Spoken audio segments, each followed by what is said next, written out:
Hi, this is a video about my Zone 62. When I bought this a year ago, and when I was looking for Zone 62, there weren't really many videos on YouTube that kind of got into the build quality. So what I'm focusing on is the build quality.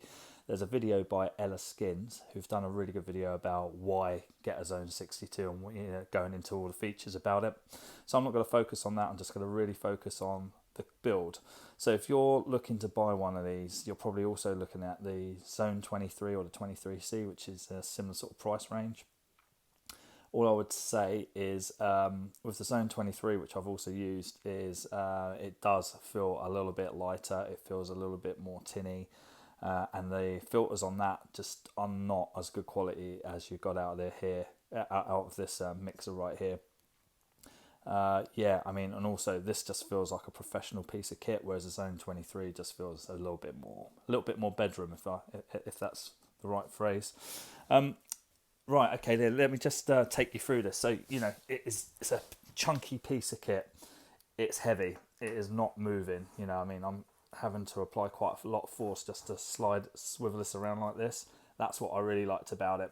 When I borrowed a friend's 23, I mean, when you're using the crossfade, it has a tendency to wobble as you do it if you get a little bit overzealous with it.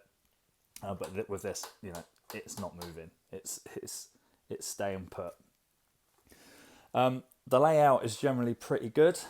The only thing I hate about this, well, hate's a strong word, but the only thing that really is a bit of a bugbear is the master is where I feel that the monitor should be. So I feel like the master should be at the top here by the LEDs, but in fact you've got the monitor up here instead of the master, which is a little bit frustrating because it just feels natural to come down here. But I mean, that's the only gripe I've got. The other thing I've done is that although it's a 6-channel mixer, really it's only a 4, because you've got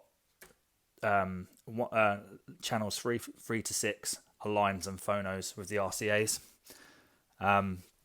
whereas these ones take a jack and they're more for microphones, and in fact they're labelled as such.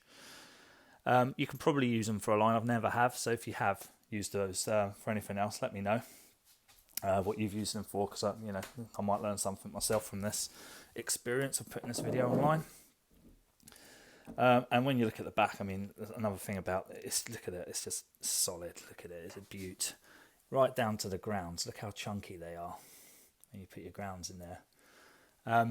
And the other little thing I like about Allen & Heath, they give you these caps, and these caps allow you to cap it off the ones that you don't use, which is really handy, because what I've done is I use my lines for my DVS, and then I leave the two phonos on the other channel for when I'm using vinyl, and I've got a Denon DS1, so it doesn't work unless you've got your computer plugged in. So I do have to pop out the RCAs from the sound card into the back of this mixer from time to time. That just makes it a lot easier to do.